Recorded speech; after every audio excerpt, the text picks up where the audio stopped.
Hello everyone.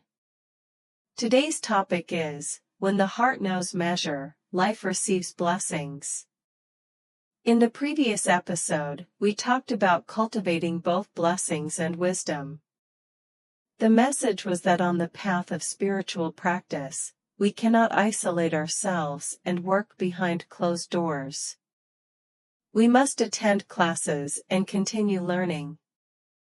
Besides learning, we should also form good affinities with others and help guide and benefit sentient beings. Next, I would like to share with all of you. How do we recognize blessings? In fact, every one of us is currently enjoying the blessings accumulated from our past deeds. Do you agree? A long time ago, there was an elder who was extremely wealthy and also very compassionate and kind-hearted. However, as he grew older, he still had no children. So he prayed before the Buddha, asking for a child. Because of his sincerity, heaven granted him a son. This child had an exceptionally dignified and noble appearance. The elder invited many fortune tellers to examine the boy, and every one of them said, "This child possesses tremendous blessings." As the child grew older, the elder eventually passed away, and his title and wealth were inherited by his son, whose name was Tamalai. Since childhood, Venerable Tamalai lived a life of happiness and abundance. His family was extremely wealthy, and he had never known the suffering of ordinary people. One day, the son of King Prasenajit fell gravely ill with a feverish disease.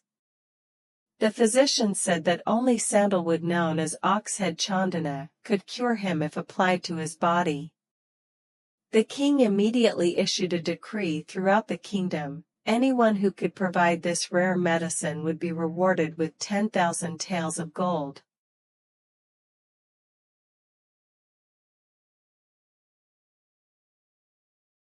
After the announcement was posted, the king expected the remedy to be found quickly. But as the days passed, no one could provide the oxhead chandana. Then someone told King Prasenajit, "There is an extremely wealthy elder in our kingdom named Tamalai. His household possesses every kind of treasure imaginable. If your majesty asks him, you will surely obtain it." Upon hearing this, King Prasenajit immediately went to Tamalai's residence to seek the medicine. As soon as the king arrived, he was filled with admiration. When Venerable Tamalai came out to welcome him, they first passed through a silver gate. In front of the gate stood 10 beautiful maidservants attending nearby, and seated upon a silver throne was an even more beautiful young woman. The king asked, "Is this lovely lady your wife?" Tamalai replied, "No, she is merely one of my servants." The king was astonished, because even within the royal palace there were no women of such beauty. So he asked, "Then what role does she serve in your household?" Tamalai answered, "She is responsible for relaying messages and announcements within the house." The king was deeply amazed. As they continued forward, they arrived at a second gate made of crystal known as dry crystal, a deep bluish-red translucent material of extraordinary beauty. The women standing before this gate were twice as numerous and even more beautiful than those at the silver gate. Seated upon the crystal throne was a woman of even greater elegance. At this point, the king thought to himself, "I'd better not ask again. Perhaps she isn't his wife either." Then they approached the third gate, which was made entirely of gold. Before this gate stood even more women, more beautiful than all the previous ones.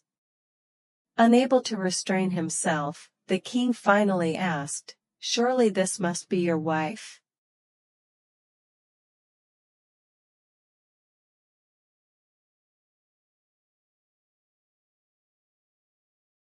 but the answer was still no. These women were also merely servants of Tamalai. Then another door opened, and as they walked further inside, the king saw what appeared to be a great pool of water in the center of the house. The pool seemed to be made of crystal, surrounded by marvelous plants and carvings of fierce beasts. The king was startled and asked, "Does your household not have enough money to build a floor? Why is there a pond in the middle of your home?" Tamalai smiled and replied, "Your Majesty, you are mistaken. This is not a pond. It is our floor, made entirely of crystal." To prove it, Tamalai took a 7-jeweled bracelet from his wrist and tossed it toward the corner. It struck the floor with a clear metallic sound and slid smoothly across it. Only then did the king realize that such unimaginable wealth truly existed in the human world. As they walked onward, they saw an extraordinarily beautiful woman seated in the center of the hall. This time, she truly was Tamalai's wife. However, when she saw King Prasenajit, tears suddenly welled up in her eyes. The king was surprised and asked, "Madam, are you unhappy that I have come? Why do you cry upon seeing me?" Tamalai's wife replied, "Your Majesty, the smell of smoke upon your body is too strong." By smoke, she meant the smell of cooking fumes, like the oily smoke that lingers after preparing food in a kitchen. She could smell such smoke on the king. The king was astonished. "Does your household never light fires?" She answered, "No, we do not." The king then asked, "Without lighting fires, how do you cook your meals?" She replied, "We do not need to cook. When it is time to eat, all delicacies from land and sea appear before us automatically." Hearing this, the king admired them even more. Though they were human, they lived as though they were heavenly beings.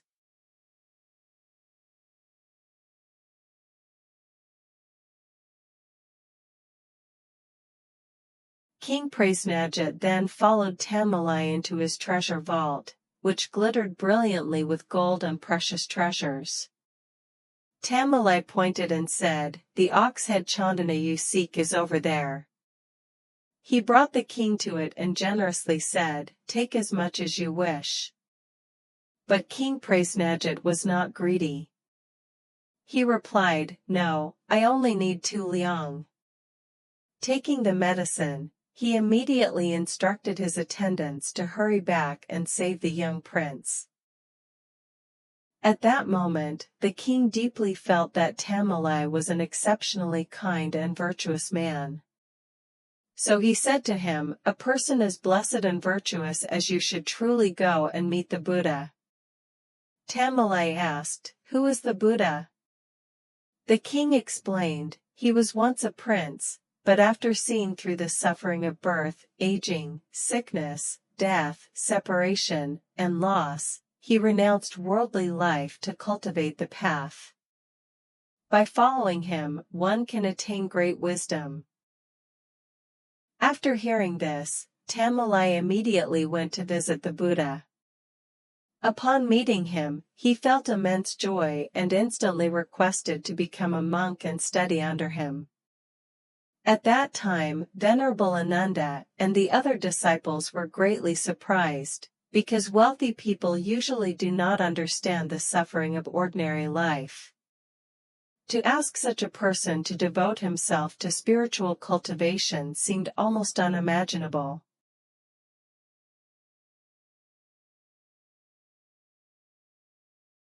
The chances of such a person agreeing to cultivate spiritually are usually very low.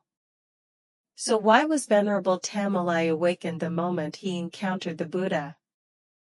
As soon as he was brought before the Buddha, he immediately requested to learn and begin spiritual cultivation.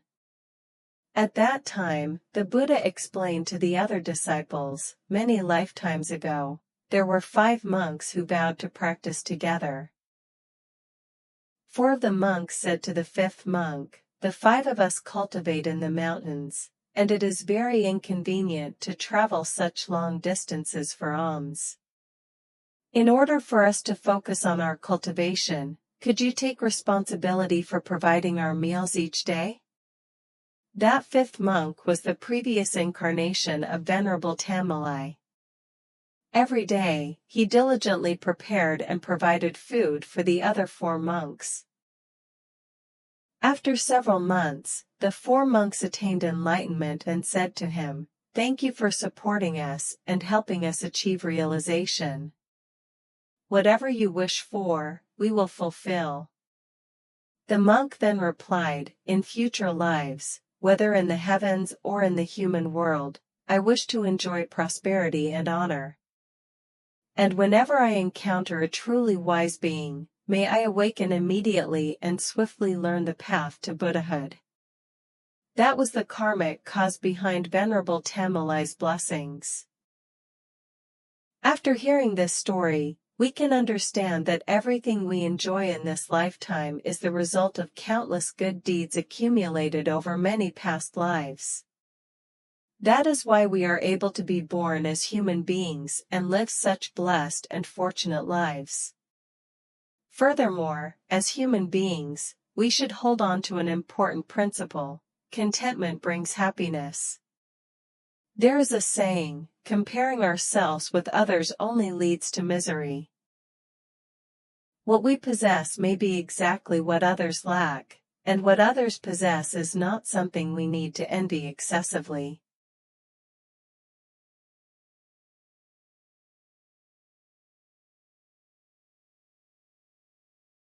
In Japan, there was an elderly man in his 70s who owned a very precious painting.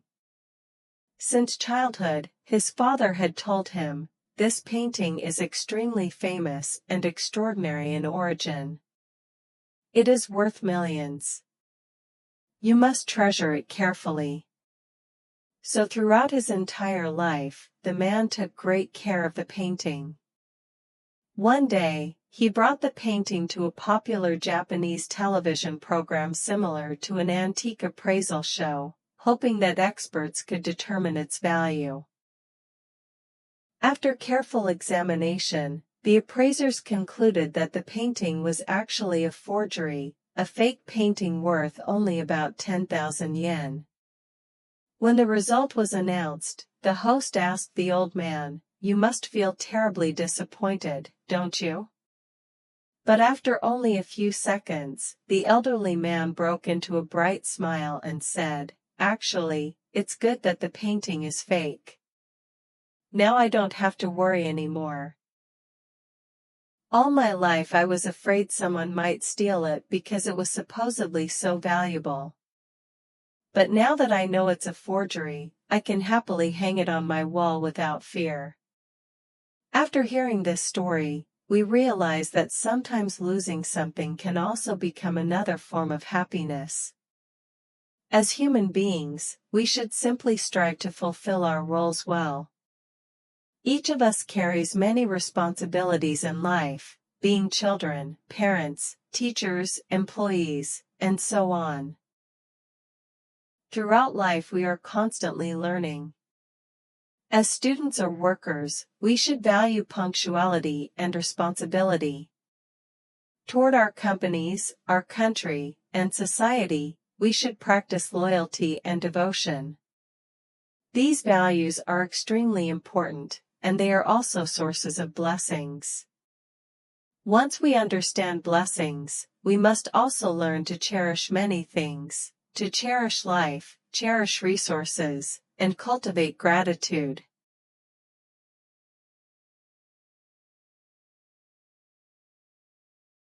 I believe everyone has heard of Helen Keller. What made her so remarkable? She was both blind and deaf, yet through extraordinary perseverance, she eventually learned how to speak and traveled around giving speeches. She even graduated from Harvard University and became one of the most famous figures of her era. Although Helen Keller lived with severe disabilities, she never indulged in self-pity. As a young child, she had originally been healthy and normal.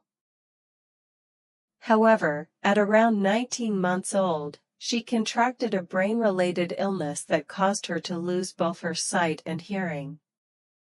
Because her parents loved and spoiled her deeply, whenever she became upset or unhappy, she would throw things and lose her temper, and her parents could do little to control her behavior. At this point, an important person entered Helen Keller's life, Anne Sullivan. Although Anne Sullivan was her teacher, she was also like a close friend and sister to her. Anne Sullivan herself had endured a very difficult childhood. She too had once been considered disabled. Growing up in poverty-stricken neighborhoods, she suffered from an eye disease called conjunctivitis. Unlike modern times, medical treatment was not easily available, and as a child she was nearly blind, able to see only vague gray shapes. Through a fortunate turn of events, she eventually entered a school for the blind with the help of kind-hearted people. She excelled in her studies and later met benefactors who helped restore much of her eyesight. Even though her vision never became completely normal, she often said that seeing the world felt like looking through glass, and Sullivan was still deeply grateful. Because she came from a poor background, she worried constantly about finding work after graduation. Then her principal offered her an opportunity and asked, "Would you be willing to accompany and teach a 6-year-old girl who cannot see or hear?" Because of that introduction, Anne Sullivan remained by Helen Keller's side for 50 years.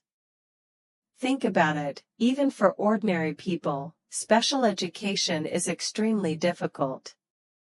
Teaching a child who can neither see nor hear must have seemed nearly impossible. Yet because Helen Keller met such a devoted teacher, and because of Anne Sullivan's patient guidance, she regained hope in life. The journey from being unable to speak to eventually learning how to speak is truly inspiring and admirable. Helen Keller became one of the greatest examples of cherishing life. Next, let's talk about cherishing resources and avoiding waste. Most people take very good care of their own belongings. But when we are in public places, do we still maintain the same attitude? For example, when closing a door at home, we usually close it gently. Yet when we are outside in public places, sometimes people slam the door loudly, thinking, "It doesn't matter, it's not my property anyway." In truth, cherishing everything around us is extremely important. Another important point is having a grateful heart. Gratitude is incredibly important.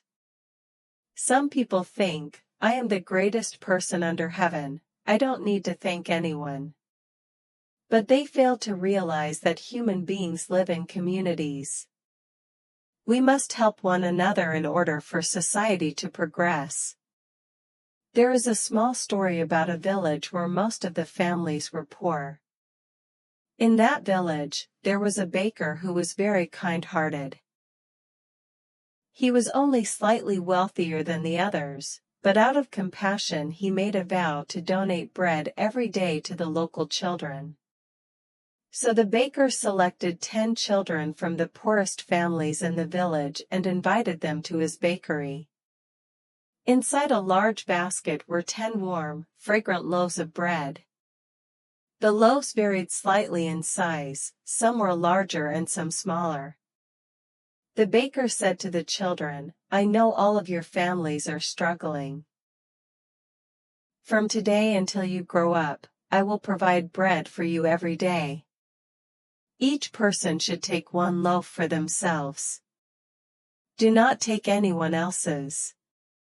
As soon as he finished speaking, the children rushed forward, scrambling to grab the biggest loaf. After taking their bread, they simply walked away without even saying thank you. After all the children had left, a little girl quietly emerged from the corner. She had been waiting silently until everyone else had taken their bread. Naturally, the loaf left for her was the smallest one. Yet the little girl shyly held the bread, looked at the baker, and said softly, "Uncle, thank you very much. I'm truly grateful." After speaking, she gently kissed the baker's hand. At that moment, the baker was deeply touched. Among all the children, only this little girl possessed a heart of gratitude. The next day, the same group of children came again to collect bread. Once more, everyone rushed to fight over the larger loaves. And once again, the little girl waited until the very end. That day, the loaf she received was even smaller than the previous days. Yet after taking it, she still gave the baker a radiant smile and sincerely thanked him for the bread. When the little girl returned home, she shared the bread with her mother. But when they broke the loaf open, they discovered several silver coins hidden inside. Her mother immediately said, "The baker must have accidentally dropped these coins into the dough while making the bread. Quickly return them to him." So the little girl ran all the way back to the bakery, out of breath, and handed the 3 silver coins back to the baker. But the baker smiled and said, "These coins are a gift for you. I placed them there especially for you, because among all the children, you are the one who understands gratitude the most. In the future, you will surely receive many blessings." Through one small loaf of bread and one grateful little girl, we learn how important it is to appreciate and cherish blessings with gratitude. Besides these examples, we should also practice conserving energy and resources. In spiritual cultivation, one important principle is to give generously, make good vows, plant good causes, and receive good results. These are actually very basic principles, but we often forget them. Through attending classes and continuing to learn, we constantly remind ourselves, what should be saved, we should save, what should be spent, we should spend wisely. There is a poem many of you have probably heard. To know the causes planted in past lives. Look at what you experience in this life. To know the results in future lives. Look at what you are doing in this life. Its meaning is that although our destiny may have been shaped over countless previous lives, as long as we perform good deeds and accumulate virtue in this life, we can still change our destiny. Long ago during the Song dynasty, there was a scholar who had passed the imperial examinations and earned the title of Gongsheng, allowing him to study at the Imperial Academy. However, this young scholar did not have very good character. He loved drinking, and after drinking he often caused fights and trouble. One day, after leaving a tavern, he saw an old beggar woman outside the door. She looked pitiful, begging people for help, yet countless passers-by ignored her. Suddenly, compassion arose within him. He took out a coin from his robe and gave it to the old beggar woman.